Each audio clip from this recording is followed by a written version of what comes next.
Hello, today we are going to start a new topic which is tense. Tense. Tense is a word of Latin language. कौन सी language का ये word है? Latin language का ये word. Latin में इसका जो मीन होता है वो क्या होता है कि what is the meaning of tense in Latin language? It means tempus. Tempus is the meaning of tense in Latin language. कौन सी लैंग्वेज में इसका जो मीनिंग है टेम्पस है वो लैटिन में है। तो फर्स्ट ऑफ ऑल इंग्लिश में इसका क्या मीन होगा? इंग्लिश मीन इंग्लिश में होता है इसका मीन टाइम। क्या मीन होता है इसका? टाइम। और इसी कंफ्यूजन की वजह से मोस्ट ऑफ द स्टूडेंट्स ये क्या सोचते हैं कि टेंस ही क्या होता है? टाइम होता है, जो कि टोटली इनकरेक्ट होता है। क्यों? क्योंकि टेंस जो है वो एक ग्रामेटिकल टर्म है, लेकिन जो टाइम है वो एक नॉन ग्रामेटिकल टर्म है। यानी कि इसका रिलेशन होता है, डायरेक्ट रिलेशन होता है किससे? ग्रामर से। बट ये जो टाइम है इसका कोई भी रिलेशन नहीं होता ग्रामर से, ठीक है ना? तो देखो, जैसे कि फर्स्ट ऑफ ऑल एक बार रिपीट कर देता हूं मैं आपको कि टेंस टेंस कौन सी लैंग्वेज का ये वर्ड है? लैटिन लैंग्वेज का। लैटिन में इसका मीन क्या है? टेम्पस। और टेम्पस जो मीन है उसका इंग्लिश में क्या मीन है? टाइम। तो आगे देखते हैं अपन कि फर्स्ट ऑफ ऑल इसके बाद अपन बात करते हैं टेंस की, इसकी डेफिनेशन की बात करते हैं। तो ये क्या होती है कि इट इज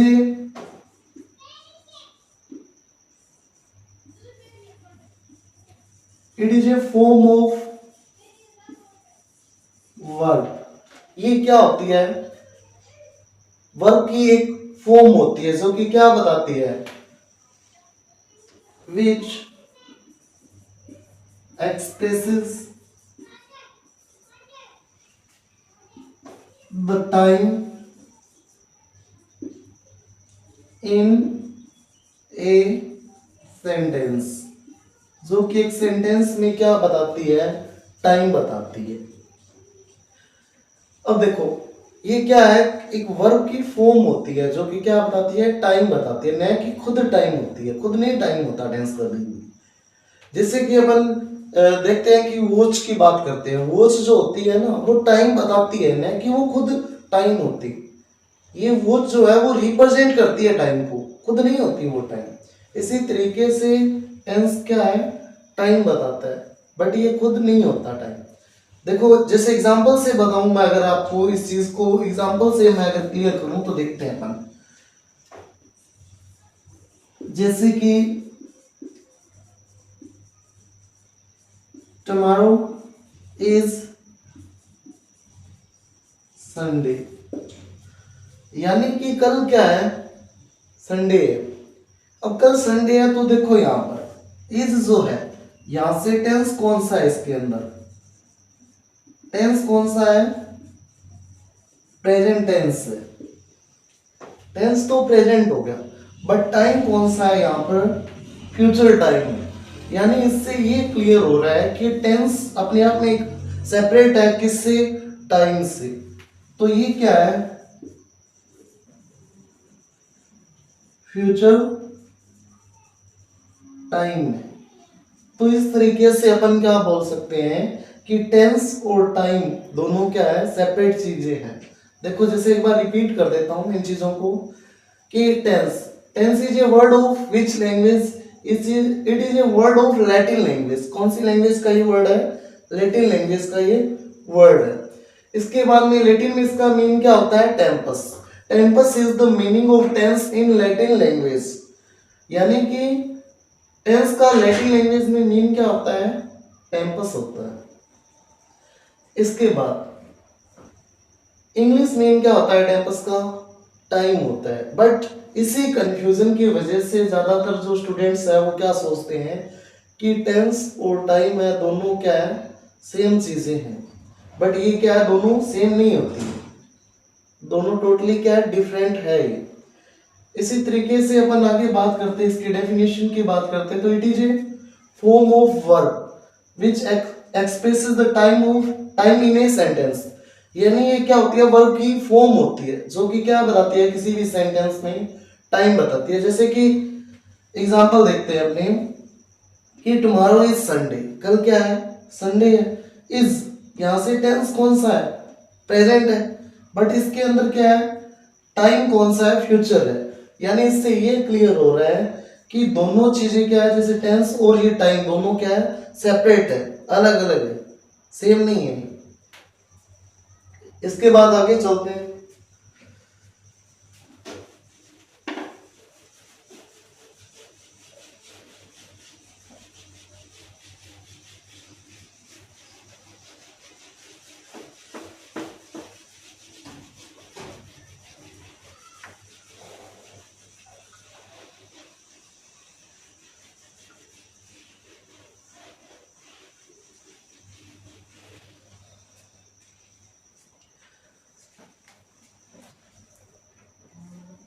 अब अपन बात करते हैं कि how can we identify a tense in a sentence without any rule. यानी बिना किसी रूल के अपन कैसे एक सेंटेंस के अंदर टेंस को आइडेंटिफाई कर सकते हैं, वो अपन को पता लगाना है।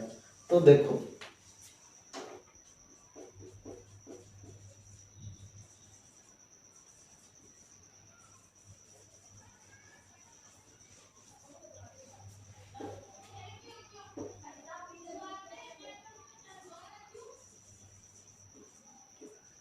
इन ए सेंटेंस, यानी कि how can we identify a tense in a sentence, यानी हम एक सेंटेंस के अंदर टेंस को कैसे आइडेंटिफाई कर सकते हैं, और वो भी विदाउट एनी रूल। क्योंकि होता क्या है रियल में कि जैसे अपन करते हैं, नरेशन करते हैं, इसके बाद में एक्टिव पैसिव करते हैं, तो उनमें फर्स्ट ऑफ ऑल अपने को क्या चेक करना होता है, ये टेंस चेक करना पड़ेगा। क्योंकि अब जैसे अपन बात करते हैं नरेशन की, तो नरेशन में क्या होता है, टेंस चेक करने के बाद टेंस चेंज होता है। लेकिन एक्टिव पैसिव होता है, उसके अंदर टेंस चेंज नहीं होता, उसके अंदर टेंस चेक करके उसके अकॉर्डिंग वर्ब चेंज करनी पड़ती है अपने को। इसीलिए कई बार मान लो कि आप एग्जाम में बैठे और रूल भूल गए आप टेंस का, तो बिना रूल के भी अपन कैसे आइडेंटिफाई कर सकते हैं, वो देखेंगे आज। तो इसके लिए अपन को क्या है, वर्ब की फॉर्म की जरूरत पड़ेगी, जो कि कितनी है, 4 फॉर्म की जरूरत पड़ेगी, first, second and third and fourth. और फर्स्ट जो फॉर्म होती है उसको अपन क्या बोलते हैं, प्रेजेंट फॉर्म बोलते हैं। फर्स्ट फॉर्म को क्या बोलेंगे अपन, प्रेजेंट फॉर्म बोलेंगे। सेकंड फॉर्म को क्या बोलेंगे अपन, पास्ट फॉर्म बोलेंगे। और थर्ड फॉर्म को परफेक्ट फॉर्म। और फोर्थ फॉर्म को V1 प्लस ING, यानी इसी का एक और नाम होता है जो कि क्या होता है, कंटिन्यूअस फॉर्म, ये भी बोलते हैं इसको। तो इसी से अपन क्या करेंगे कि टेंस को आइडेंटिफाई करेंगे। देखो जैसे कैसे कि एक तो होती है बी की फॉर्म जो होती है, बी की प्रेजेंट फॉर्म क्या होती है, इज, एम, आर। ये इसकी क्या होगी, प्रेजेंट फॉर्म यानी फर्स्ट फॉर्म।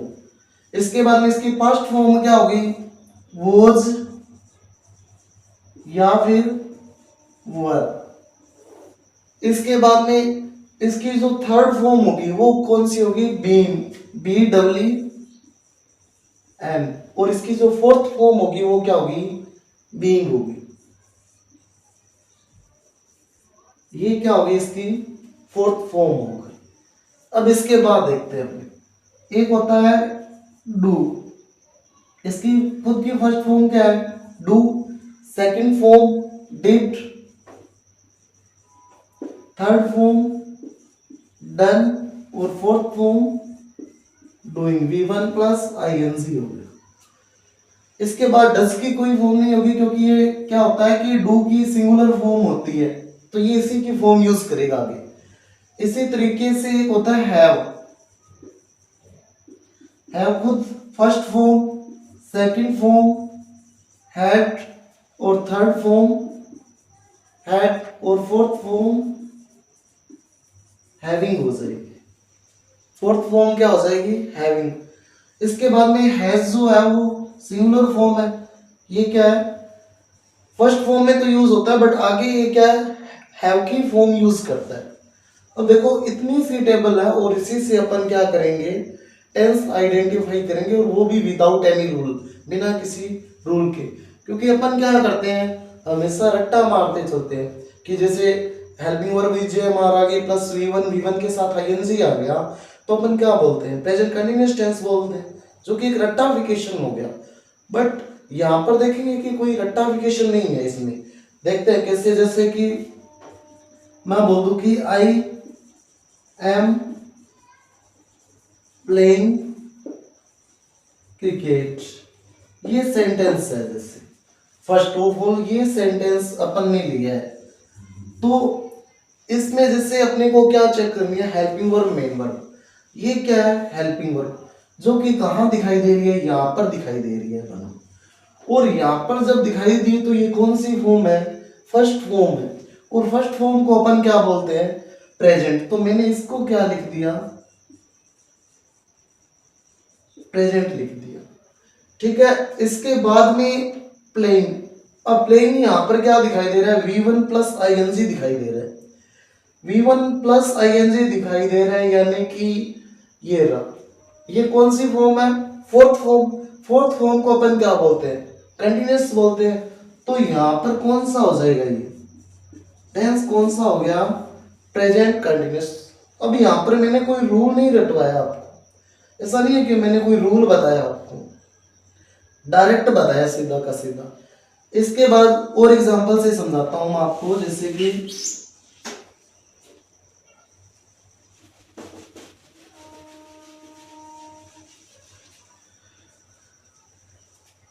जैसे कि मैं बोलूं कि I have had my lunch, यानी मैं अपना लंच कर चुका हूं, फिनिश कर चुका हूं मैं अपना लंच। तो इसके अंदर देखते हैं, यहां पर जो हैव जो है, हैव जो है वो कौन सी फॉर्म है? First form. और फर्स्ट फॉर्म को अपन क्या बोलेंगे? Present form. तो इसको मैं क्या लिख दूंगा? इसको? प्रेजेंट। अब यहाँ पर हेड। अब हेड जो है, एक यहाँ पर दिखाई दे रहा है, एक यहाँ पर दिखाई दे रहा है। पहले इसको चेक कर लेते हैं। ये कौन सी है? Second form. सेकंड फॉर्म को क्या बोलेंगे? पास्ट। तो प्रेजेंट पास्ट तो कोई टेंस हो ही नहीं सकता, तो मान लेते हैं कि ये तो नहीं होगी। मान क्या ले? श्योर ही हो गया। इसके बाद में हेड। थर्ड। थर्ड फॉर्म को अपन क्या बोलेंगे? परफेक्ट, क्योंकि थर्ड फॉर्म है, थर्ड को परफेक्ट बोलेंगे। तो यहां पर इसको मैं क्या लिख दूंगा? परफेक्ट। तो यहां पर टेंस कौन सा बन गया? ये प्रेजेंट परफेक्ट बन गया। ठीक है। तो इस तरीके से बिना किसी रूल के भी अपन क्या कर सकते हैं? टेंस को आइडेंटिफाई कर सकते हैं।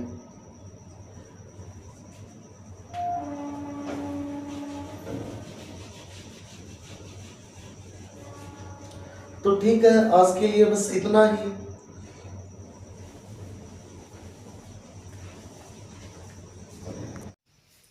हेलो स्टूडेंट्स, हमारे इस प्लेटफॉर्म पे आपका वेलकम है।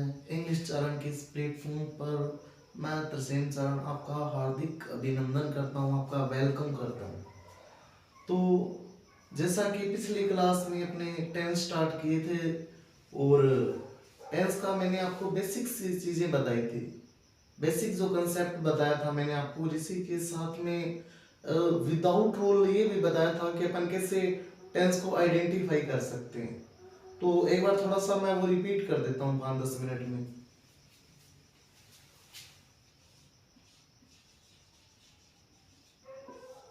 तो टेंस, तो ये टेंस जो वर्ड है, वो कौन सी लैंग्वेज का वर्ड है ये?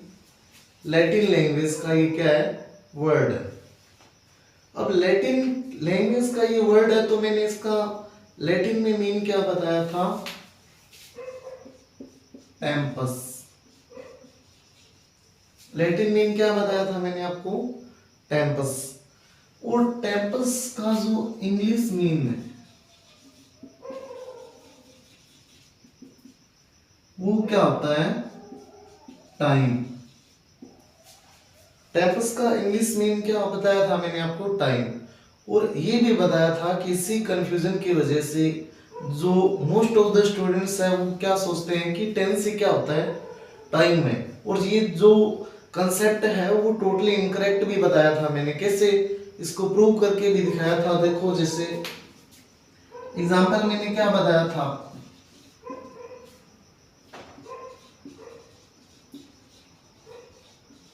Tomorrow is Sunday. ये मैंने आपको एग्जांपल बताया था कि कल क्या है? संडे। अब यहां पर क्या है? टेंस। देखो, टेंस इसके अंदर क्या बताया था मैंने? प्रेजेंट। बट टाइम क्या है? टाइम दिया हुआ है यहां पर फ्यूचर का। तो इस तरीके से यहां से या क्या क्लियर हो रहा है कि टेंस और टाइम दोनों के क्या है? डिफरेंट चीजें हैं। तो ये सब मैं पिछली क्लास में एक्सप्लेन कर चुका था, रिपीट किया है मैंने, ठीक है ना? तो इसके बाद अपन स्टार्ट करते हैं। जो फर्स्ट टेंस है कौन सा है? प्रेजेंट इंडेफिनिट टेंस, वही स्टार्ट करेंगे आज अपन।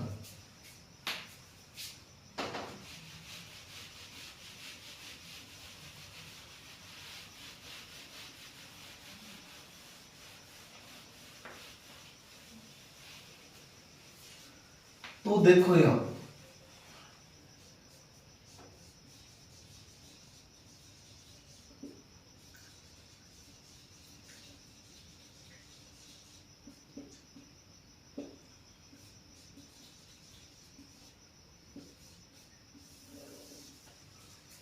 पहले तो ये देखो कि क्या है? Present indefinite tense. अब यहां से कंसेप्ट क्लियर करूंगा मैं। और कंसेप्ट क्या है कि इसके अंदर एक हिंदी की आइडेंटिफिकेशन आती है, एक हिंदी की पहचान आती है इसके अंदर। जैसे कि क्या आती है? आपने गाइड में भी बहुत बार देखी होगी इस चीज को, कि वो पहचान देखो पहले तो।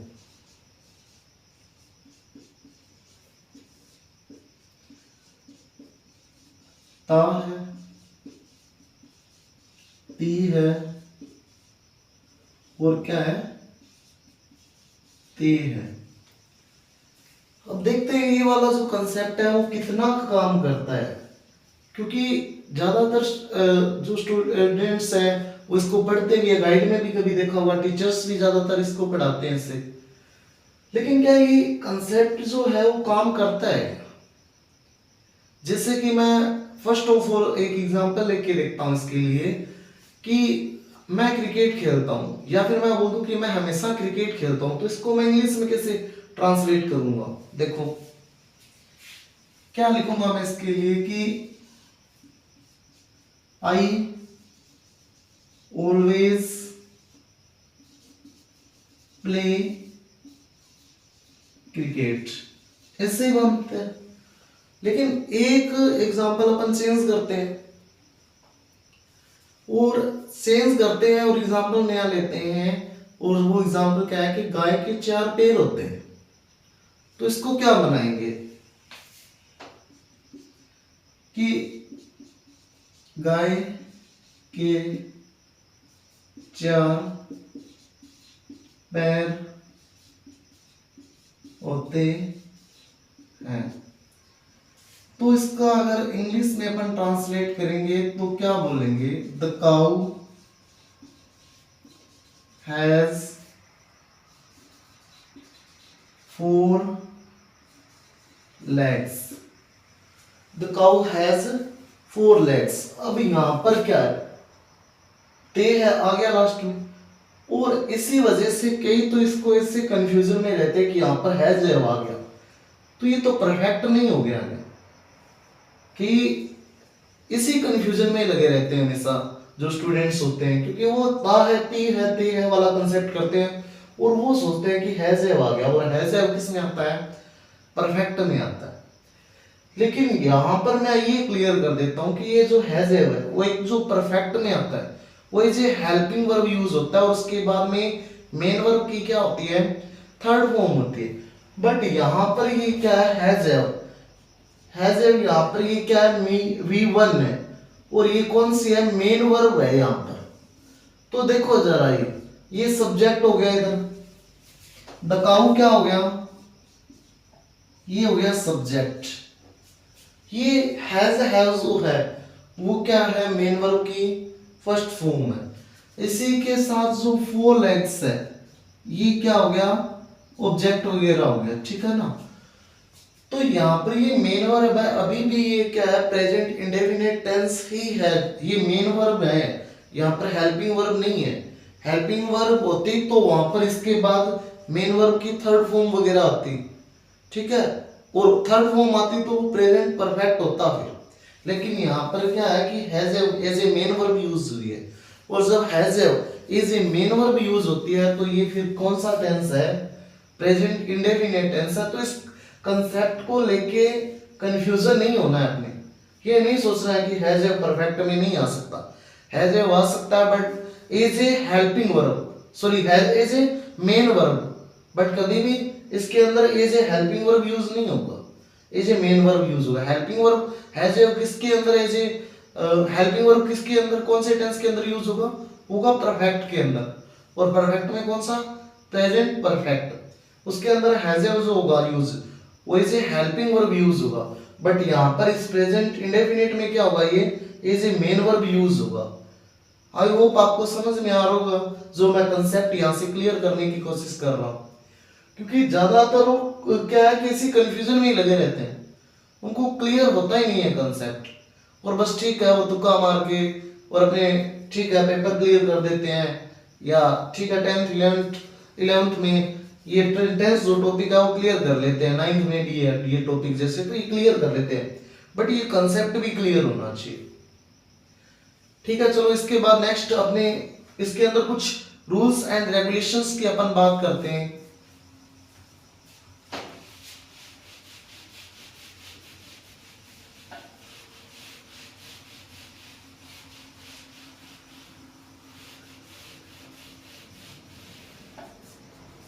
इसके अंदर एक तो देखो यूज क्या होगी, एक तो मेन वर्ब की फर्स्ट फॉर्म होगी, इसके साथ कई बार क्या होता है, कई बार तो ओनली V1 यूज होती है अफर्मेटिव में, इसी के साथ कई बार क्या होता है कि V1 के साथ S यूज होता है, और कई बार V1 के साथ ES यूज होता है।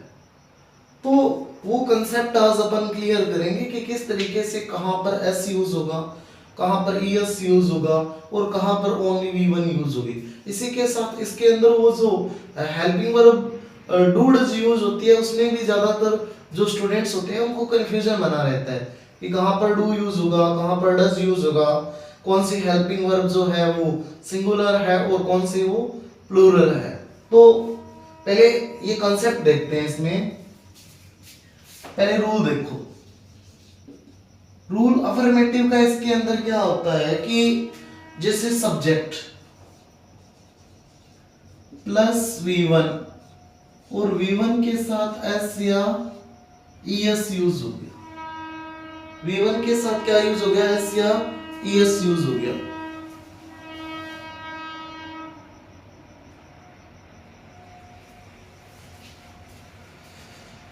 हाँ तो एक बार दोबारा देखो, ये क्या है कि सब्जेक्ट प्लस V1, V1 के साथ S या ES प्लस क्या यूज होगा, ऑब्जेक्ट यूज होगा। अब देखो एक बार V1 कहाँ यूज होगी,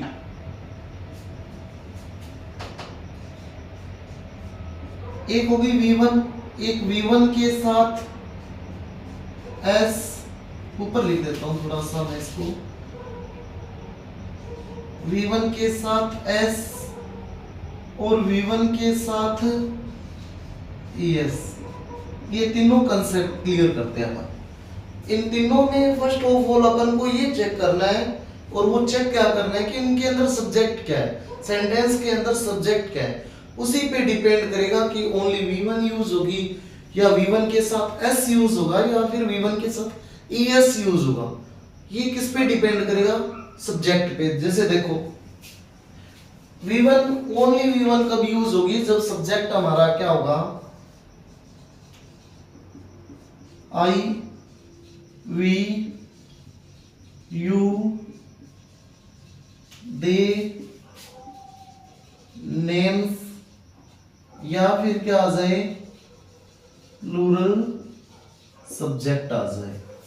और देखो ओनली V1 कब यूज होगा, जब सब्जेक्ट हमारा I V U they names या फिर प्लूरल सब्जेक्ट होगा। लेकिन अब V1 के साथ S कब यूज होगा और ES कब यूज होगा, इसको देखते हैं।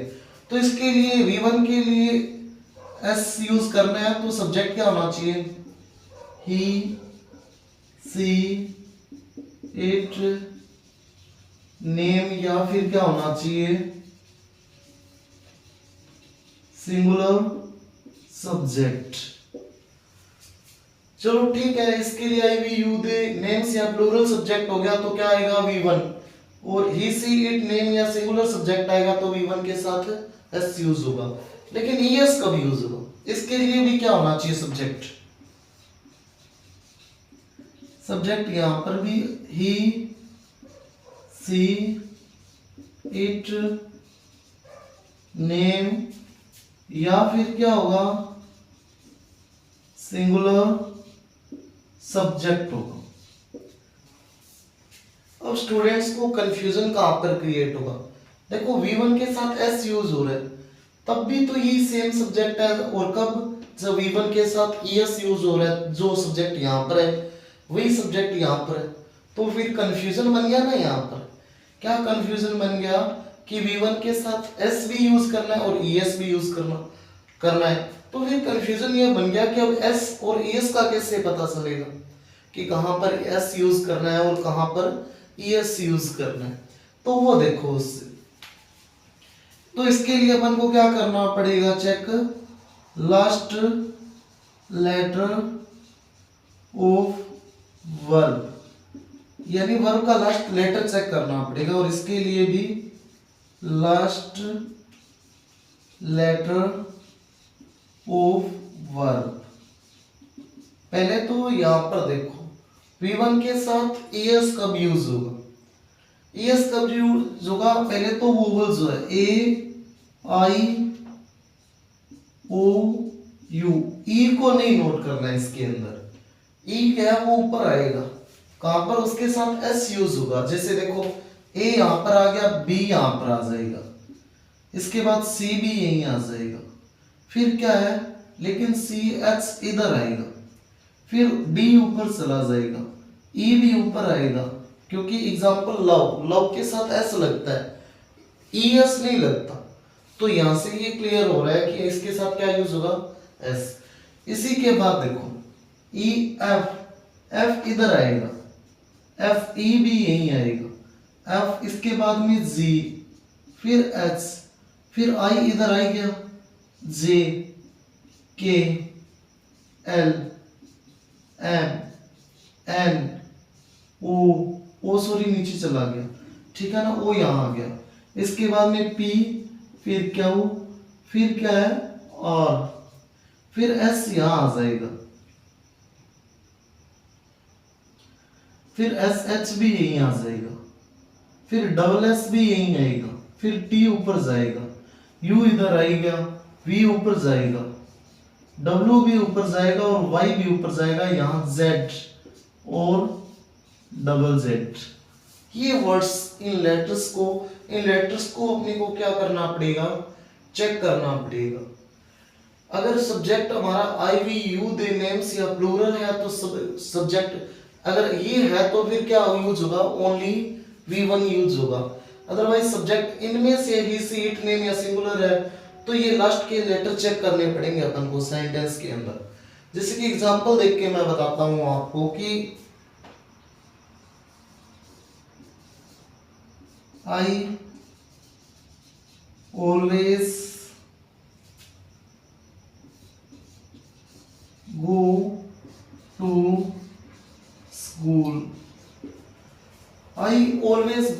स्कूल इट मीन्स मैं हमेशा स्कूल जाता हूं। तो यहाँ पर सब्जेक्ट क्या है, आई।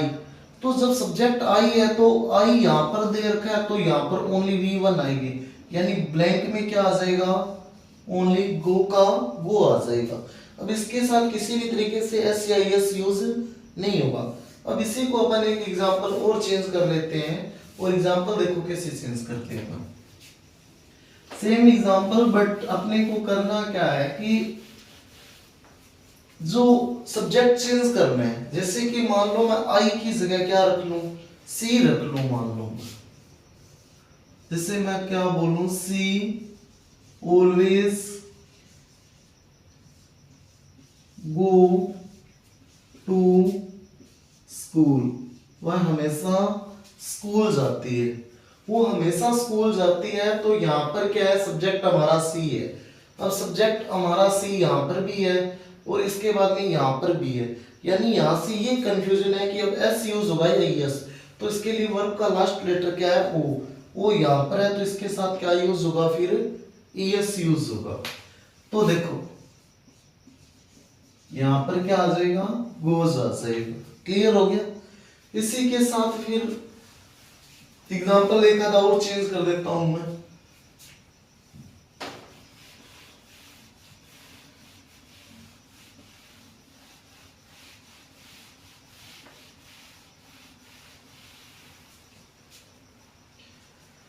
ऐसे देखो, जैसे the sun blank rise in the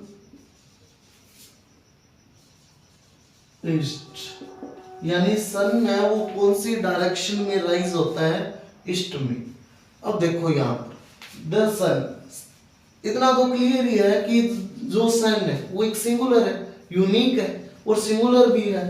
तो यहाँ पर सिंगुलर सब्जेक्ट है दोनों में। अब सिंगुलर सब्जेक्ट होगा तो एक चीज आपको ध्यान रखना है, अगर सब्जेक्ट हमारा सिंगुलर तो वर्ब भी सिंगुलर, और सब्जेक्ट हमारा प्लूरल है तो वर्ब भी क्या यूज होगी, फिर प्लूरल वर्ब यूज होगी। तो सब्जेक्ट सिंगुलर है तो वर्ब सिंगुलर। तो सब्जेक्ट यहाँ पर जैसे कि सिंगुलर वर्ब यहाँ पर भी आ रही है, सिंगुलर सब्जेक्ट यहाँ पर भी सिंगुलर सब्जेक्ट। तो यहाँ पर यानी कि या तो एस लगेगा इसके साथ वर्ब के साथ, और या फिर ईएस लगेगा। तो लास्ट लेटर क्या है, ई है। लास्ट लेटर ई है ना, तो यहाँ पर ई है तो ये क्या आ जाएगा, इसके साथ एस लग जाएगा, यानी कि ये क्या हो जाएगा, फिर राइज हो जाएगा। क्या हो जाएगा, ये राइज हो जाएगा, क्योंकि लास्ट लेटर क्या है, ई है। एक चीज और ध्यान देना, थोड़ा सा मैं एक चीज और क्लियर कर देता हूं, ये ई यहां पर भी है और इसके साथ क्या यूज हो रहा है, एफ ई यूज हो, sorry S E S use हो रहा है, ई एस यूज हो रहा है ना, बट इससे पहले जस्ट एफ है तो एफ ई होना चाहिए, तब वहां ई एस यूज होगा। लेकिन ओनली ई है ना, तब वहां पर क्या यूज करोगे आप, एस यूज करोगे। क्या यूज करोगे, एस यूज करोगे। क्लियर हो गया। अब एक चीज देखो आप, कि मैंने अभी बोलना था, क्या बोला था कि सिंगुलर सब्जेक्ट के साथ सिंगुलर क्या आएगी, वर्ब, और प्लूरल सब्जेक्ट के साथ प्लूरल वर्ब आएगी। लेकिन अपन क्या करते हैं, अपन तो ये करते हैं ना कि जब किसी चीज के आगे एस या एस यूज करते हैं तो वो तो प्लूरल बन जाती है। जैसे बुक का बुक्स, नोटबुक का नोटबुक्स, इसी तरीके से टेबल का टेबल्स। तो इस तरीके से तो ये फिर प्लूरल नहीं बन रहा। चलो फिर इसी कंसेप्ट पे बात करते हैं अपन पहले।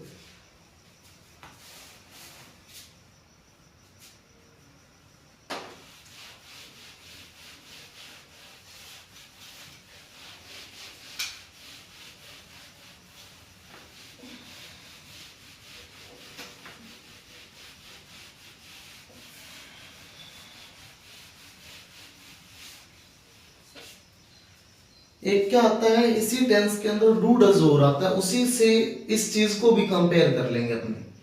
क्योंकि मैंने अभी क्या बोला कि सब्जेक्ट हमारा सिंगुलर,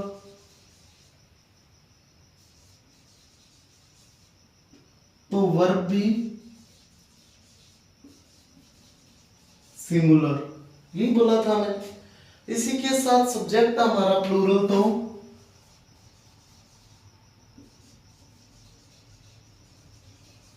तो वर्ब भी क्या आ जाएगी, प्लूरल यूज होगी, वर्ब प्लूरल, यही बोला है मैंने।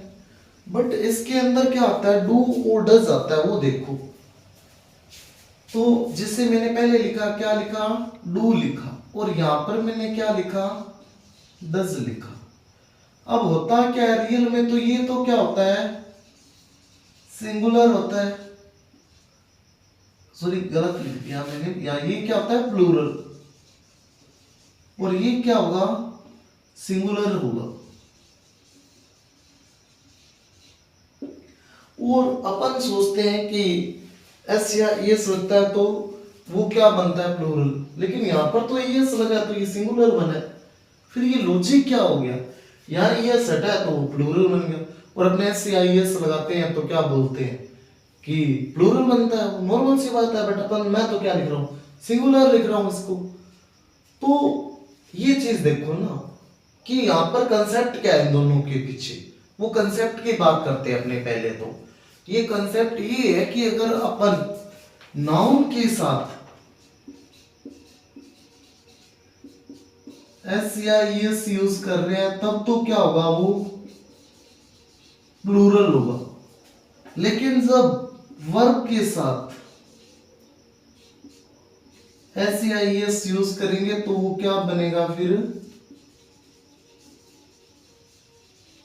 सिंगुलर बनेगा। फिर ये क्या बनेगा, सिंगुलर बनेगा। नाउन के साथ एस या एस लगाएंगे तो क्या बनेगा, ये प्लूरल। यानी नाउन के साथ एस या एस यूज करने पे ये क्या बनेगा, प्लूरल। बट वर्ब के साथ एस या एस यूज करने पे सिंगुलर। जैसे नाउन के साथ टेबल का टेबल्स, इसी के साथ बुक का बुक्स। लेकिन ये वर्ब देखो ना, वर्ब के साथ एस या एस लगता है ना तो ये सिंगुलर बनता है। और यहाँ पर भी मैंने आपको यही बताया कि डज के साथ डू, डज, ये डू जो है वो वर्ब है, और वर्ब के साथ एस लगा तो ये क्या है, सिंगुलर है, और ये क्या है, प्लूरल है। ये दोनों, ये कंसेप्ट है इनके पीछे। अपने बस रट्टा मारते चलते हैं कि हर साल ठीक है, ये सिंगुलर है, ये प्लूरल है, या ये प्लूरल है वो सिंगुलर है, तो इस तरीके से रट्टाफिकेशन करते हैं। बट कंसेप्ट क्लियर करने की कोशिश नहीं करते अपन, तो वो कंसेप्ट भी क्लियर कर रहे हैं। चलो ठीक है, ये तो कंसेप्ट क्लियर हो ही गया। इसी के साथ इसको नोट डाल के लिख लेना, नोट डाल के, क्योंकि ये कोई नॉर्मल बात नहीं है, ये छोटी छोटी बेसिक चीजें हैं जो आपको तंग कर सकती है कई बार। तो ये नोट डाल के एक कोने पे स्पेशली लिखना है, और आपको ये हमेशा से याद रहना चाहिए, कभी भी कोई भी पूछ ले तो। अब इसके बाद में डू डज कहां पर यूज होगा इसके अंदर, वो भी बात करते हैं।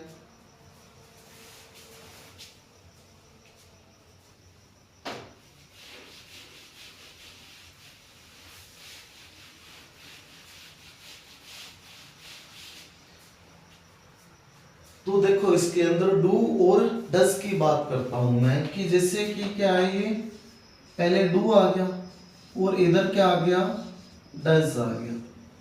तो इनके लिए भी क्या करना पड़ेगा, अपन को सब्जेक्ट चेक करना पड़ेगा। इसके लिए क्या आएगा, आई वी यू दे नेम्स, या फिर क्या आ जाएगा, प्लूरल सब्जेक्ट आ जाएगा। देखो दोबारा इधर कि डू के साथ जब सब्जेक्ट क्या होगा, डू यूज करने के लिए आई वी यू दे नेम्स, या फिर प्लूरल सब्जेक्ट होना चाहिए डू यूज करने के लिए। लेकिन डज, डज के लिए फिर सब्जेक्ट क्या होना चाहिए, ही सी इट नेम, या फिर singular subject. He see it name, या फिर क्या होना चाहिए, सिंगुलर सब्जेक्ट होना चाहिए। अब देखो यहाँ पर ये डज मैंने आपको क्या बताया था, सिंगुलर है ना, ये जो वर्ब है वो क्या है, सिंगुलर, और ये वाली वर्ब क्या है, प्लूरल। चलो इसमें भी थोड़ा सा एक लॉजिक और है जो अपने क्लियर करेंगे आज, क्योंकि इसमें भी कंफ्यूजन होता है कई को। देखो डज सिंगुलर है तो सब्जेक्ट आगे सिंगुलर है, ये सिंगुलर है, ज्यादा कोई सोचने वाली प्रॉब्लम है नहीं इसके अंदर। सी भी सिंगुलर है।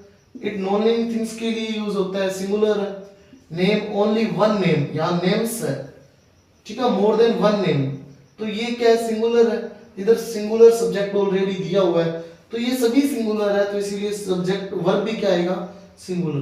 बट ऊपर देखो ना थोड़ा सा गौर से, इधर देखो, ये क्या है, प्लूरल है, तो वर्ब भी plural. Names more than one name, plural, तो वर्ब भी प्लूरल। दे प्लूरल, तो वर्ब भी प्लूरल। इसी के साथ यू सिंगुलर है या प्लूरल है, एक तो ये कंफ्यूजन में रखो आप। दूसरा वी प्लूरल है तो वर्ब प्लूरल, लेकिन एक आई सिंगुलर है या प्लूरल है, इन दोनों में लिखो पहले तो। अब देखो आई मींस मैं, और मैं अकेला हूं, और ऐसा तो है नहीं कि मैं कोई दो चार हूं या मैं कोई मैजिशियन हूं जो 5-7 बन जाऊंगा। सिंगुलर का मीन क्या होता है कि it mean single one. Okay, teachers इसको अपवाद बोलते हैं कि अपवाद है, ये अपने साथ प्लूरल वर्ब लेता है, कोई अपवाद होता ही नहीं है रियलिटी बताए तो इंग्लिश के अंदर, ठीक है ना। वो भी हर एक कंसेप्ट होता है, वो कंसेप्ट देखो यहाँ पर कैसे है। पहले तो यू वाला लॉजिकल हो, यू जो है, जैसा कि आप जानते हैं कि यू जो है वो सिंगुलर भी होता है और प्लूरल भी होता है, दोनों के लिए ये क्या होता है, यूज होता है। देखो जैसे कैसे होगा दोनों के लिए, एग्जांपल से मैं आपको समझाता हूं इसको, कि मैं एग्जांपल लिखता हूं, जैसे कि यू आर ए टीचर, यानी आप क्या है, एक टीचर है, ठीक है ना। यहां पर यू जो है वो सिंगुलर है या प्लूरल है, तो यहां पर ये आर्टिकल से पता चल रहा है कि ये क्या है, सिंगुलर है। क्या दिया हुआ है, ये सिंगुलर, किससे पता चल रहा है, इस आर्टिकल से। यानी यू के बाद जब आर्टिकल आएगा ना, ठीक है, तो वो क्या होगा, वहां पर सिंगुलर होगा। लेकिन अब एक चीज और देखो,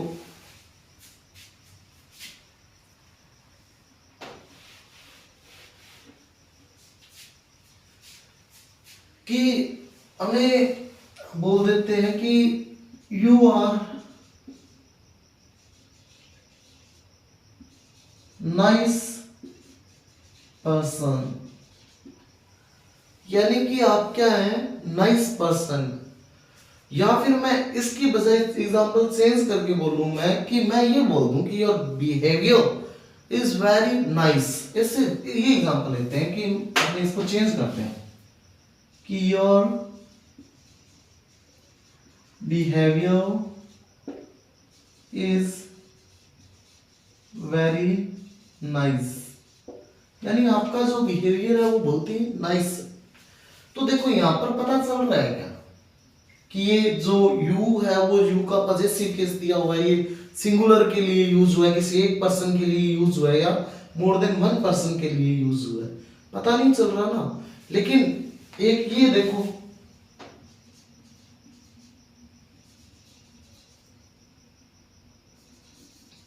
यू आर गुड स्टूडेंट्स, यानी तुम क्या हो, अच्छे स्टूडेंट्स हो। तो यहां पर ये सिंगुलर यूज हुआ है, और इससे पहले जो मैंने लिखवाया था कि यू आर ए टीचर, वहां पर ये सिंगुलर यूज हुआ था, और यहां पर ये क्या पता ही नहीं चल रहा कि ये जो सिंगुलर यूज हो रहा है प्लूरल, लेकिन यहां पर क्या है, ये जो प्लूरल यूज हो रहा है क्योंकि यहां पर स्टूडेंट्स है, ठीक है, स्टूडेंट्स है, तो यूज हुआ है वो प्लूरल यूज हुआ है। तो यहां से क्या क्लियर हो रहा है कि यूज है वो कभी सिंगुलर होता है तो कभी प्लूरल के लिए यूज होता है। जैसे अपन सीधा बोलते हैं कि एक तो किसी बच्चे को बोल दूं मैं, मान लो कि यू आर ए स्टूडेंट, और वही मान लो एक से ज्यादा बच्चे हैं तो मैं क्या बोलूंगा, यू आर स्टूडेंट्स। तो यानी कि यहाँ से क्या प्रूव हो रहा है कि यूज है वो सिंगुलर के लिए भी यूज होता है और प्लूरल के लिए भी यूज होता है। तो फिर इसको यहाँ प्लूरल क्यों यूज किया गया है, यू को प्लूरल क्यों यूज किया या सिंगुलर में क्यों नहीं यूज किया, डज क्यों नहीं करते, पता तो ये सिंगुलर है, जो सिंगुलर भी कई बार यूज हो जाता है, तो अपने सिर्फ प्लूरल में क्यों यूज करते हैं इसको, इसके साथ वर्ब जो है वो प्लूरल ही क्यों यूज करते हैं। तो इसके पीछे भी एक कंसेप्ट है, और कंसेप्ट वो ये है कि ये क्या सब्जेक्ट कंफ्यूजन क्रिएट करता है कि कई बार तो सिंगुलर बन जाता है तो कई बार प्लूरल, कई बार सिंगुलर का रोल प्ले करने लग जाता है, तो कई बार ये प्लूरल का रोल प्ले करने लग जाता है, कई बार सिंगुलर कई बार प्लूरल। तो यहाँ पर क्या बन जाता है, सब्जेक्ट कंफ्यूजन बन जाता है। अब सब्जेक्ट कंफ्यूजन बन जाता है तो ये इसी कंफ्यूजन को खत्म करने के लिए फिर जो लैंग्वेज क्रिएट करते हैं तो उन्होंने क्या किया, फिर इसके साथ फिक्स ही कर दिया है। क्या फिक्स कर दिया कि ये अगर ये कंफ्यूजन है तो छोड़ो इसको, अपन क्या करेंगे, इसके साथ हमेशा प्लूरल वर्ब ही यूज करेंगे। तो इसीलिए अब क्या करते हैं अपन, यू के साथ हमेशा ही प्लूरल वर्ब ही यूज करते हैं। चलो ठीक है, यू के साथ मजबूरी थी हमारी, कभी ये सिंगुलर बन रहा था तो कभी ये प्लूरल बन रहा था, और मजबूरी थी। लेकिन आई के साथ तो कोई मजबूरी है ही नहीं। आई मीन्स मैं, और मैं अकेला, it means I am single, और सिंगल तो यहाँ पर मेरे साथ वर्ब भी तो सिंगुलर यूज होनी चाहिए ना, फिर उस मेरे साथ प्लूरल वर्ब क्यों यूज हो रही है। तो इसके पीछे भी एक सोचने वाली एक लॉजिक की बात है, वो ये है कि जब लैंग्वेज बनाई जाती है तो लैंग्वेज ऐसे नहीं है कि मुंह उठाई और लैंग्वेज बना दी अपने, ऐसा नहीं होता। लैंग्वेज जब बनाते हैं तो ये ध्यान में रखते हैं कि चीज की वो बोलने में भी क्या होनी चाहिए, अट्रैक्टिव होनी चाहिए। अब लैंग्वेज इसी वजह तो से तो आज ये इंग्लिश जो है वो इंटरनेशनल लैंग्वेज है, हर एक चीज का ध्यान रखा गया इसके अंदर। तो अब जैसे अपने हिंदी में तो जैसे बोल देते कि नोटबुक है वो टेबल पर है, तो ये पर जो मीन है वो सभी के लिए, कोई चीज किसी के ऊपर है तो वो पर ही यूज होता है। लेकिन इंग्लिश में ऐसा नहीं होता, उसके लिए क्या वर्ड यूज होता है, ओन यूज होगा, ओवर यूज होगा, अबोव यूज होगा। तो इस तरीके से कई वर्ड्स होते हैं, एक एक चीज को यहाँ पर एक्सप्लेन करना पड़ता है। तो इसी तरीके से लैंग्वेज बनाने वाले ने इस लैंग्वेज को अट्रैक्टिव बनाने के लिए क्या किया, आई के साथ प्लूरल वर्ब यूज करना स्टार्ट कर दिया। क्यों स्टार्ट कर दिया, क्योंकि जब अपन आई के साथ डू डज में से या हैज में से क्या करते हैं, सिंगुलर वर्ब यूज करते हैं, तो ये बोलने में काफी ओड लगती है, काफी अजीब लगती है। तो लैंग्वेज बनाने वाला ये भी ध्यान रखता है कि लैंग्वेज जब मैं बनाऊं तो ये बोलने में अट्रैक्टिव, ज्यादा से ज्यादा लोगों पर ये इम्पैक्ट डाले, और इम्पैक्ट भी कौन सा, पॉजिटिव इम्पैक्ट डाले। तो इसी वजह से यहाँ पर आई के साथ क्या यूज किया जा रहा है, प्लूरल वर्ब यूज की जा रही है। तो आई होप आपको अच्छे से क्लियर होगा, ठीक है ना। कई बार क्या होता है कि अपन बस रट्टा मारते जाते हैं, जैसा टीचर ने बोला वैसा लिख लिया, ठीक है, नोटबुक में लिखा और अपने रट्टाफिकेशन करने लग गए, बट कंसेप्ट को कभी जानने की अपन ने कोशिश नहीं की। तो कंसेप्ट जानना एक जरूरी था जो मैंने आपको बताया, और मैं उम्मीद करता हूं, मैं मुझे होप ऐसे कि आपको अच्छे से क्लियर हुआ होगा ये टॉपिक। तो अब सब्जेक्ट में एक बार दोबारा से बता देता हूं कि डू जो है उसके लिए सब्जेक्ट क्या होना चाहिए, आई वी यू दे नेम्स या फिर प्लूरल सब्जेक्ट होना चाहिए। बट डज के लिए ही सी इट नेम या फिर सिंगुलर सब्जेक्ट होना चाहिए। अब एक बार दोबारा से मैं रिपीट कर देता हूँ मेरे जो पुरानी जो चीजें बताई है, जैसे first form only V one कब यूज होगी, जब सब्जेक्ट क्या होगा, I we you they names या प्लूरल होगा तब ओनली वी वन यूज होगी, ठीक है ना। लेकिन इसके बाद में एस या एस के लिए सब्जेक्ट सेम होते हैं, क्या होता है, ही सी इट नेम या फिर क्या होगा, सिंगुलर सब्जेक्ट होगा। सिंगुलर सब्जेक्ट होगा तो वहां पर अपने को क्या करना है, वर्ब के लास्ट लेटर चेक करने हैं, जो मैं आपको ऑलरेडी लिखवा चुका हूँ, इस पर नोट डाउन करवा चुका हूँ। इसी के साथ मैंने आपको नई चीज ये बताई थी कि सब्जेक्ट हमारा सिंगुलर तो वर्ब भी सिंगुलर, और सब्जेक्ट हमारा प्लूरल है तो वर्ब भी प्लूरल यूज होगी। और साथ में मैंने आपको सिंगुलर प्लूरल में डिफरेंस बताया था वहां पर, और इसी के साथ ये भी बताया था कि नाउन के साथ एस या एस यूज होता है तो क्या लगता है वहां पर, वो क्या बन जाता है, प्लूरल बन जाता है। नाउन के साथ एस या एस यूज होगा तो वो प्लूरल बनेगा। क्या एग्जांपल बताया था मैंने आपको, जैसे बुक का बुक्स, टेबल का टेबल्स, चेयर का चेयर्स। तो इस तरीके से, इसी तरीके से, लेकिन जो नाउन जो सॉरी वर्ब जो होती है उसके साथ एस या एस लगता है तो वो क्या बनती है, सिंगुलर बनती है। जैसे डज हो गया, डू का डज, प्ले का प्लेज, प्लेज जो वर्ब है वो सिंगुलर है क्योंकि इसके साथ एस या एस यूज हुआ है। तो जिस वर्ब के साथ एस यूज होगा, जिस वर्ब के साथ एस यूज होगा तो वो क्या होगी, सिंगुलर। ठीक है ना, ये क्लियर रखना है। लेकिन नाउन के साथ एस या ईएस यूज होगा तो वो क्या बन जाएगा, प्लूरल बन जाएगा। तो आई होप आपको ये जो वीडियो है वो पसंद आया होगा। बाकी का कंसेप्ट है अपने नेक्स्ट पार्ट में करेंगे, ठीक है।